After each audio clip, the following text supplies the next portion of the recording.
Hello everyone. Odisha civil service exam 2025 रो notification रे आगो को आहुरी 151 पोस्ट ऐड होबाको जाउची। तो चलो देखिबा कोन पूरा डिटेल रे। तो प्रीवियसली जो ओपीएससी नोटिफिकेशन खोलिथिला सेतिरे कोन ना 314 पोस्ट रो वैकेंसी बाहरिथिला जोथरे कि ओएस, ओआरएस, ओएफएस ए सब मिसिंग थिला, गोटे भी पोस्ट बाहरि नथिला। तो तापरे बहुत सारा जा ହେଇଛି ତ ଆପଣ ଜାଣିଛନ୍ତି। ଏବଂ ଏବେ ଆମେ ଯଦି ଚେକ୍ କରିବା ଆମର information and public relation department ଯେଉଁଟା ଗଭର୍ଣ୍ଣମେଣ୍ଟ ଅଫ୍ ଓଡ଼ିଶାର, ତ ଆପଣମାନେ ସେଠି ଯାଇକି ତାର ଟ୍ୱିଟର ହ୍ୟାଣ୍ଡଲରେ ଚେକ୍ କରନ୍ତୁ, ଦେଖନ୍ତୁ କ'ଣ ନୋଟିଫିକେସନ୍ ସେଠି ଆସିଛି ନା। ଓଡ଼ିଶା ଲୋକସେବା ଆୟୋଗ ପକ୍ଷରୁ ଯେଉଁ ଆମର ନିକଟରେ ସିଭିଲ୍ ସର୍ଭିସ୍ ଏକ୍ଜାମର ବିଜ୍ଞପ୍ତି ପ୍ରକାଶ ପାଇଥିଲା, ସେଥିରେ ଯେଉଁ ଯେଉଁ ପୋଷ୍ଟ ଗୁଡ଼ାର ଟୋଟାଲ୍ ଭେକେନ୍ସି ନଥିଲା ସେ ସବୁ ପୋଷ୍ଟ ଗୁଡ଼ାକୁ ଏବେ ଏଡ୍ କରାହେଇଛି।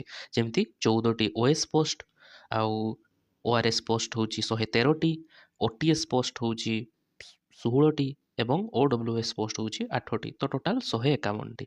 ଏବେ ଆପଣ କାଲକୁଲେଟ୍ କରନ୍ତୁ, ଆଗରୁ ଥିଲା କେତେ 314ଟି ପୋଷ୍ଟ, ଏବେ ହେଲା 151। ତ ଟୋଟାଲ୍ 465ଟି ପୋଷ୍ଟ ଆପଣଙ୍କର ହେଇଗଲା। ଏବେ ନୋଟିଫିକେସନ୍ ବହୁତ ଶୀଘ୍ର ଆସିଯିବ, 4-5 ଦିନ ଭିତରେ ଆଉ ଥରେ ନୋଟିଫିକେସନ୍ ଆସିଯିବ ଟୋଟାଲ୍ 465ଟି ସିଟ୍ରେ। ତ ଏବେ ଆଉ କିଛି ଟେନସନ୍ ନେବାର ନାହିଁ, ସିଟ୍ ତ 2022 ଟାଇପ୍ର ଅଛି ଭଲ ଭାବରେ ଏଠି।